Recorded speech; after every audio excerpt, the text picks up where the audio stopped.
related to their gut microbiome. Absolutely. And we know that now far more clearly than we ever did. We know, for instance, that breast milk, women's milk, actually contains, many hundreds of different species and strains of microbes, one way and another, and that those microbes, together with the nutrients in breast milk, which are designed to support their growth, actually are what creates development in the child. Milk actually directs the development of a baby in a way that no one realised until relatively recently. It is the factor that determines how postnatal development will go, not only physical development, but cognitive development and so on. We now know, for instance, that brain white matter development is different if babies are not breastfed, and their thymus will be half the size if they're not breastfed, and so on and on. We now know things about the biological changes that not being breastfed makes to a child, and none of them can be seen as being an advantage. So milk is critical, and by creating the right microbiome, it can enable the right kind of development to happen, because that microbiome has many ways of signalling to the body. The communication between the gut and the brain was controversial when we first started talking about it in the 1970s. Now it's taken for granted by anyone who's following the science, and even is making its way into the popular literature.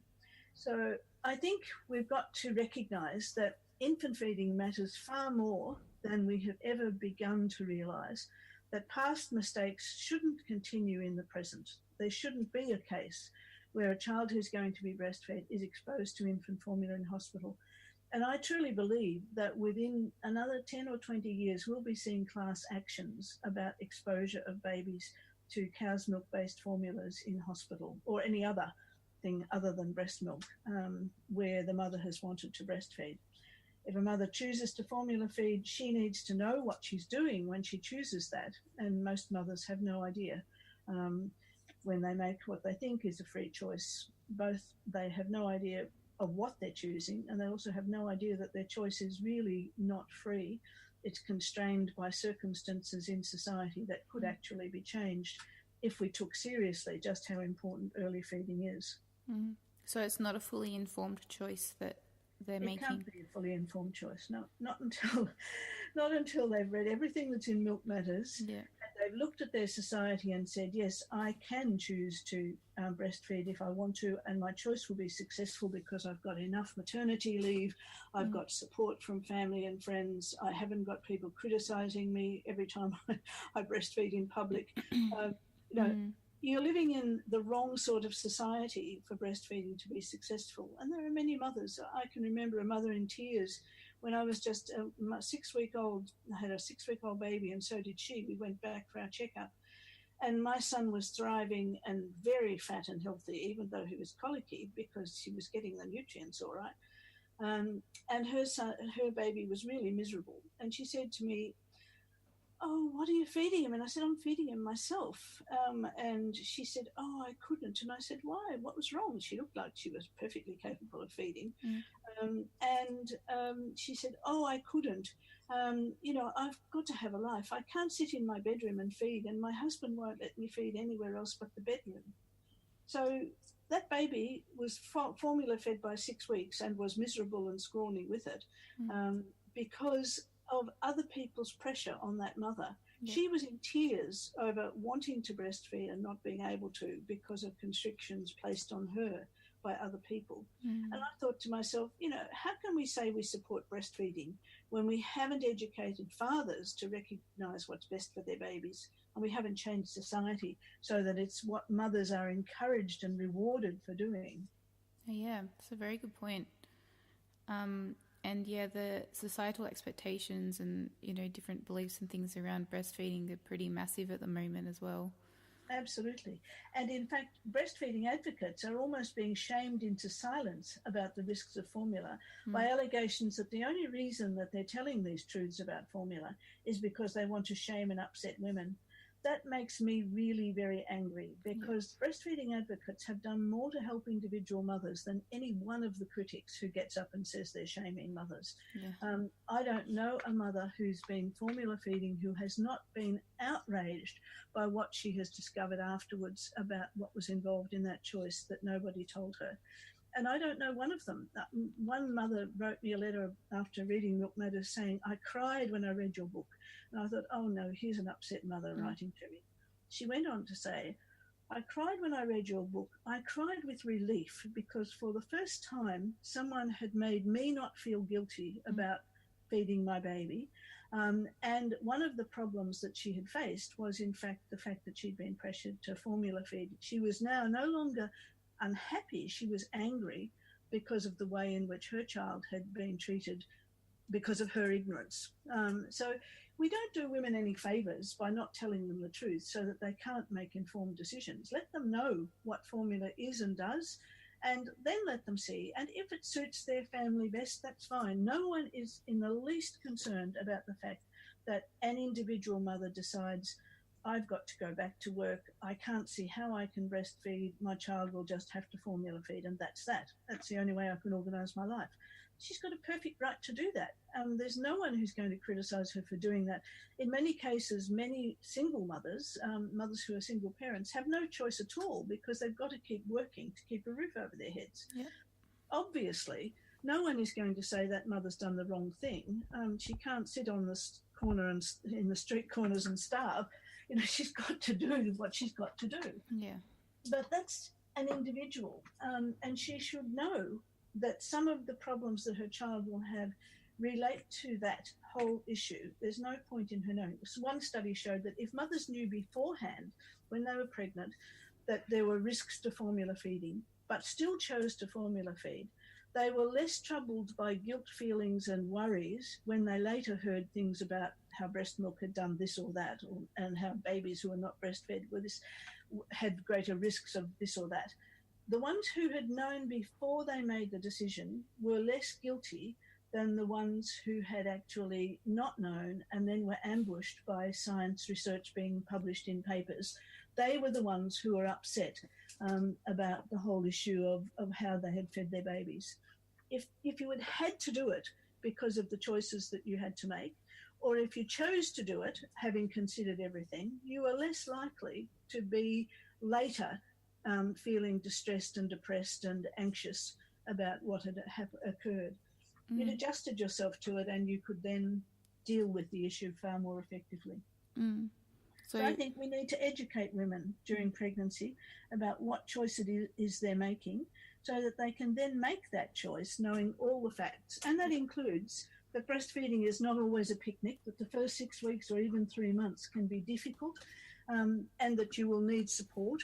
All of those things need to be said too, because the mother who is completely unsupported or in a hostile environment may well choose formula quite sensibly because she's not going to succeed at breastfeeding.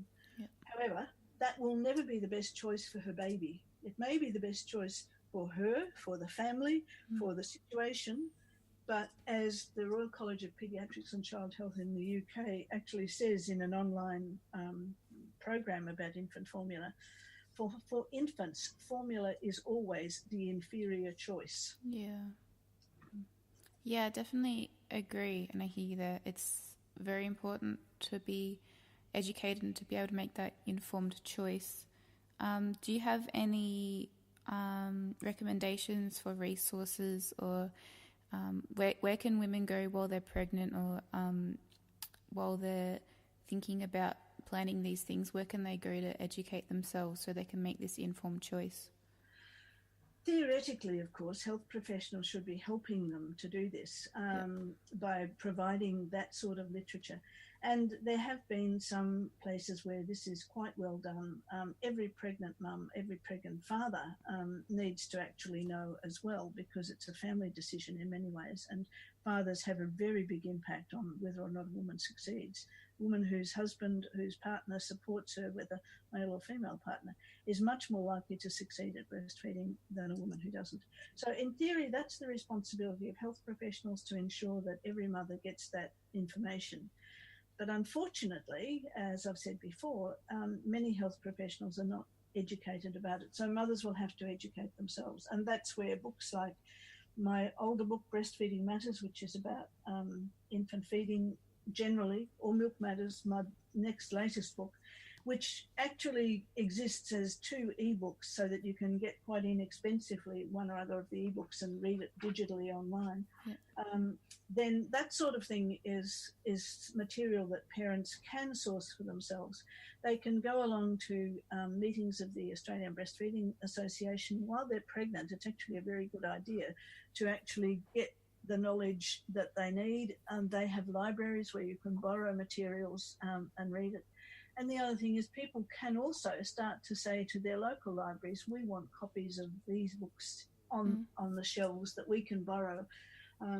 There's a lot that people can access, but they have to be willing to learn. And of course, there's a huge amount online as well.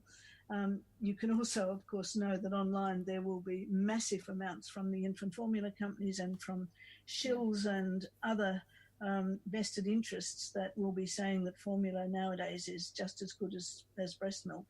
People truly believe that, even though it's an absolute lie. And just the simplest how to prove that is quite simple. They keep changing it, don't they? They've always said it was perfect. They've always said it was so close to breast milk as not to make a difference. But in actual fact, they've always kept changing it so that the brand name continues and people may choose a particular brand because that's the brand that they think they were brought up on. In actual fact, it's not the same product at all. The only thing that's constant about it is, in fact, that they keep the brand name going to foster the illusion that this food has nurtured generations of children. It's not the same food at all, and probably the food that 2 generations back nurtured grandmothers would not be acceptable or meet the regulations today. It's one of those things that we've learned a lot as we go along. But they're still not perfect, and they still will have the wrong effect on the gut microbiome, which is that central driving mechanism of health health not just in this generation and for life, but into the next generation as well. Yep. Very interesting. Thank you for that. I should say too, it's not just the milk. One of the things that we often talk about is as though if we could just put breast milk in a bottle and feed it to babies, that would solve the problem. It certainly is better to have breast milk in a bottle, as long as what you've got is breast milk from a trusted source. You can trust a mother who is giving you some of the milk that she feeds her own baby, because there is no way that she is going to poison her own child one way or the other. Breastfeeding itself is different from bottle feeding, and the process is also one that's very important for the health of both mother and child. Breastfeeding is a major factor that protects the mother, not just from anemia and short-term disease, but from long-term disease. It reduces her risks, or I should say formula feeding increases her risks of reproductive cancers. And even during breastfeeding, mothers who have already developed diabetes and MS and other autoimmune diseases find that they are healthier, that they have fewer relapses with MS, their diabetes is under better control. So many different ways in which breastfeeding, the process, actually has an impact, quite apart from the effect that it has on the mother's hormonal state, which makes it easier for her to be a responsive mother. There's so many ways in which breastfeeding reduces risk to both mother and child that are not publicised. Yeah, wow. I've heard of that link before between reduced chance of getting breast cancer linked to breastfeeding, but I'd never heard of the other 2, the diabetes and the other one. It's not just breast cancer, it's uterine cancer, it's endometrial cancer, any of the cancers that are associated with the reproductive system are reduced. Because the hormonal patterns that the mother has in her body are protective patterns. If you think about it, in environments where food was scarce and survival was a matter of constraint, and women always ate last and least in most communities, breastfeeding has to be something that protects the mother, because she's putting out a huge amount of nutrients to the child who is growing from her body. People don't realise, for instance, that when it comes down to calcium, for instance, automatically you've got a change in your metabolism when you're lactating. That means you take out of a food 3 times as much calcium as you would have